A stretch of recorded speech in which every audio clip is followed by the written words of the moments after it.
Hello students, myself Lekh Narwal. Today in this part of chapter 8 we will discussing about the male reproductive system. Let's start our topic. Male reproductive system. Male reproductive system consists of portions which produce the germ cells and other portion that deliver the germ cell to the site of fertilization. तो mail reproductive system बना हुआ होता है दो portion से।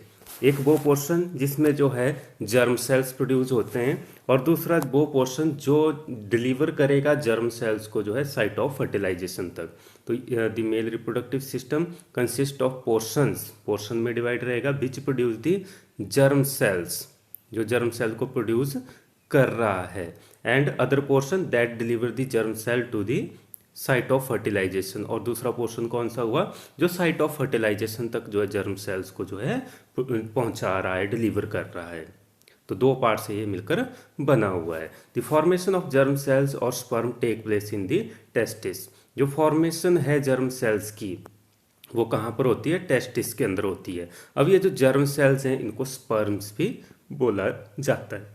तो germ cells जो human में पाए जाते हैं मेल के अंदर, तो वो हैं स्पर्म। तो ये जो है स्पर्म और जर्म सेल एक ही चीज़ हैं। तो मेल के अंदर पाए जाने वाले जर्म सेल जो होते हैं वो होते हैं स्पर्म्स।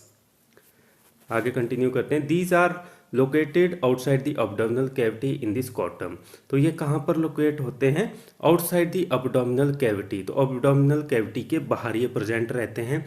इन दिस स्कॉटम, जो स्कॉटम वाला पोर्शन है उसमें प्रेजेंट रहते हैं। तो अब इसकी डायग्राम के अंदर जो है स्कॉटम यहाँ पर दिखा रखा है। तो ये मतलब स्कॉटम जो है अब्डोमिनल के बाहर वाला पोर्शन है, बाहर जो है ये डेवलप होता है स्कॉटम। ये वाला पोर्शन जो है स्कॉटम है, इसके अंदर ये डेवलप होते हैं। और किसके अंदर, टेस्टिस। तो स्कॉटम के अंदर होते हैं, ये हैं टेस्टिस अंदर जो है दिखा भी रखा है इन्होंने। तो ये जो पोर्शन है ये टेस्टिस का है, इसके अंदर स्पर्म जो है प्रोड्यूस होते हैं। और यहाँ पर ये वसा डेफरेंस को शो कर रखा है। आगे इसमें कर लेते हैं। These are located outside the abdominal cavity in this scrotum. तो ये स्कॉटम के अंदर जो है प्रेजेंट रहते हैं। Because sperm formation requires a lower temperature than the normal body temperature. क्योंकि स्पर्म की फॉर्मेशन के लिए लोअर टेम्परेचर चाहिए। तो अगर लोअर टेम्परेचर रहेगा तभी स्पर्म जो है बन पाएंगे, अदरवाइज स्पर्म जो है नहीं बनेंगे। Than the normal body temperature, तो मतलब बॉडी का टेम्परेचर जितना है उससे लोअर टेम्परेचर जो है स्पर्म की फॉर्मेशन के लिए चाहिए होता है। इसलिए ये स्कॉटम जो है बॉडी के बाहर जो है डेवलप हुआ होता है, ताकि जो है टेम्परेचर को ये क्या कर सके, रेगुलेट कर सके, मेंटेन कर सके। We have discuss the role of testis in the secretion of hormone. तो हमने जो है रोल जो है पढ़ा था टेस्टिस का, जो है सिक्रेशन ऑफ हार्मोन। तो हार्मोन भी जो है ये प्रोड्यूस करता है। तो हार्मोन के प्रोड्यूस करने में भी इसका एक रोल रहता है। और कौन सा हार्मोन प्रोड्यूस करता है, टेस्टोस्टेरोन हार्मोन ये प्रोड्यूस करता है, जिसमें जो है जो एडोलेसेंस के दौरान जो चेंजेस आते हैं मेल के अंदर, उसके जो है फेशियल हेयर की ग्रोथ होना स्टार्ट हो जाती है, मुस्टाचेस डेवलप होना शुरू हो जाती हैं। तो वो सारे जो है टेस्टोस्टेरोन के कारण होते हैं। और जो सेक्सुअल मैच्योरिटी होती है वो भी इसी हार्मोन के कारण होती है, टेस्टोस्टेरोन के कारण। In the previous chapter, in addition to regulating the formation of sperm, testosterone bring about changes in the appearance seen in the boys at the time of puberty। और पिछले चैप्टर में हमने ये सारी चीज़ें पढ़ी थी कि जो है जो टेस्टोस्टेरोन जो है हार्मोन जो होता है, तो ये फॉर्मेशन ऑफ स्पर्म करवाता है। तो स्पर्म की तो फॉर्मेशन ही करवाएगा। टेस्टोस्टेरोन जो हार्मोन है, टेस्टोस्टेरोन, तो ये मतलब स्पर्म की फॉर्मेशन तो करवाता है, साथ ही साथ ये जो है बॉडी के अंदर चेंजेस भी लेके आता है प्यूबर्टी के टाइम में। जब सेक्सुअल मैच्योरिटी आ रही होती है बॉयज़ के अंदर, तो उस टाइम ये बॉडी के अंदर बहुत सारे चेंजेस लेके आएगा। जैसे हमने अभी डिस्कस किए कि फेशियल हेयर ग्रोथ होना शुरू हो जाएगी, और जो है आर्म पिट्स के अंदर जो है हेयर ग्रो होना शुरू है, पूरी बॉडी के अंदर हेयर डेवलप होना शुरू हो जाएंगे। और जो है सेक्सुअल पार्ट जो है पेनिस है, तो वो जो है डेवलप होना शुरू हो जाएगा, इरेक्ट होना शुरू हो जाए। तो ये सारे जो है इस टेस्टोस्टेरोन हार्मोन के कारण है। तो मतलब ये स्पर्म को भी प्रोड्यूस करवाता है, फॉर्म करवाता है, और साथ ही साथ ये बॉडी के अंदर चेंजेस भी लेके आता है at the time of puberty. तो अब हम इसकी डायग्राम को एक बार देख लेते हैं। तो ये इसकी डायग्राम है, थोड़ा एनलार्ज करके हम देखते हैं। इसके अंदर ह्यूमन मेल रिप्रोडक्टिव सिस्टम की डायग्राम है ये। तो यहाँ पर हम क्लियरली देख सकते हैं 8.10 ह्यूमन मेल रिप्रोडक्टिव सिस्टम। अब अगर हम ऊपर से स्टार्ट करें तो ये यूरेटर है, जो मतलब यूरिन को कैरी करता है। ये यहाँ पर जो है सेमिनल वेसिकल्स को जो है शो कर रखा है, ये सेमिनल वेसिकल्स हैं। और यहाँ पर ये ब्लैडर है, यूरिनरी ब्लैडर जो रहता है। और उसके बाद यहाँ पर ये प्रोस्टेट ग्लैंड्स को शो कर रखा है, ये यहाँ पर ये है प्रोस्टेट ग्लैंड। उसके बाद ये पेनिस वाला पोर्शन है, ये पेनिस आ गया इतना। और जो है ये यूरिथ्रा की ट्यूब है, अंदर जो है ये यूरिथ्रा की पासिंग है, जिसके थ्रू जो है यूरिन बाहर निकलता है। और साथ ही साथ जो स्पर्म की फॉर्मेशन है, जो स्पर्मेटिक फ्लूइड होता है, वो भी जो इसी में से बाहर निकलता है। और ये जो है नीचे वाला पोर्शन दिखा रखा है, जो अबडोमेन के बाहर वाला पोर्शन है, स्कॉटम है ये बाहर वाला, अभी हमने डिस्कस किया था। तो ये बाहर वाली लेयर जो है स्कॉटम की है, अबडोमेन के बाहर प्रेजेंट रहता है। और ये अंदर जो है इसके ये टेस्टिस को शो कर रखा है, ये वाला पोर्शन जो है टेस्टिस का है। और ये वसा डेफरेंस है, ये वाला जो है ये जो ट्यूब आई ये वसा डेफरेंस है। तो इस तरीके से ये ह्यूमन मेल रिप्रोडक्टिव सिस्टम जो है पूरा कंप्लीट हो जाता है। अब हम आगे इसमें और डिटेल करेंगे, जो इसके रह गए हैं पार्ट, किस तरीके से जो है ये स्पर्म जो है ट्रांसफ़र होते हैं, तो वो भी इसमें बताया गया आगे।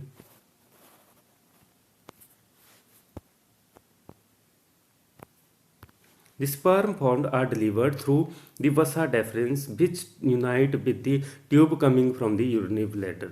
जो स्पर्म जो प्रोड्यूस होते हैं, अब वही बात हम अभी कर रहे थे कि कैसे ये ट्रांसफ़र होते हैं।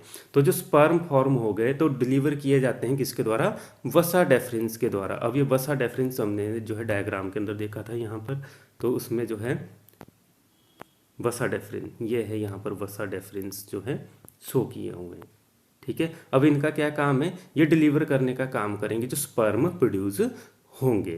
तो स्पर्म को जो प्रोड्यूस होंगे टेस्टिस के अंदर, उनको जो है ट्रांसफ़र करने का काम करेगा ये पेनिस, जो यूरिथ्रा वाली ट्यूब है उससे होते हुए जो है साइट ऑफ फर्टिलाइजेशन तक। sperm found are delivered through the vasa deferens which unite with the tube coming from the urinary bladder. तो ये स्पर्म जो है ये डिलीवर किए जाते हैं वसा डेफरेंस के द्वारा, which unite with the tube coming from the urinary bladder. और ये किसके साथ जुड़ी होती है? वसा डेफरेंस जो ट्यूब यूरिनरी ब्लैडर के साथ ये कनेक्ट होती है, जो यूरिनरी ब्लैडर के साथ जुड़ी हुई होती है ट्यूब, उसके साथ ये कनेक्ट हो जाती है। The urethra thus form a common passage for both the sperm and urine. और जो यूरिथ्रा वाली ट्यूब है ये कॉमन पासेज होती है दोनों के लिए, यूरिन भी इसी में से ट्रांसफ़र होगा और जो स्पर्म की फॉर्मेशन होगी, स्पर्मेटिक फ्लूइड होगा, वो भी इसी में से जो है पास आउट होगा। तो कॉमन पासेज जो है यूरिथ्रा रहती है, जिसके थ्रू जो स्पर्म और जो यूरिन दोनों जो है पास आउट करेंगे। अलॉन्ग द पाथ ऑफ वसा deference glands like the prostate and seminal vesicles eight there secretion. तो जो पाथ होता है वसा डेफरेंस का, जो ट्यूब है वसा डेफरेंस वाली, ग्लैंड जैसे कि प्रोस्टेट ग्लैंड है और सेमिनल वेसिकल्स हैं, एट देयर सिक्रेशन। तो ये सेमिनल वेसिकल और प्रोस्टेट ग्लैंड जो है ये क्या करेंगे? अपनी जो है सिक्रेशन उसमें जो है ऐड करते चले जाएंगे, liquid like material, fluid like material जो है वो ऐड करते जाएंगे इसके अंदर जो है वसा डेफरेंस के अंदर।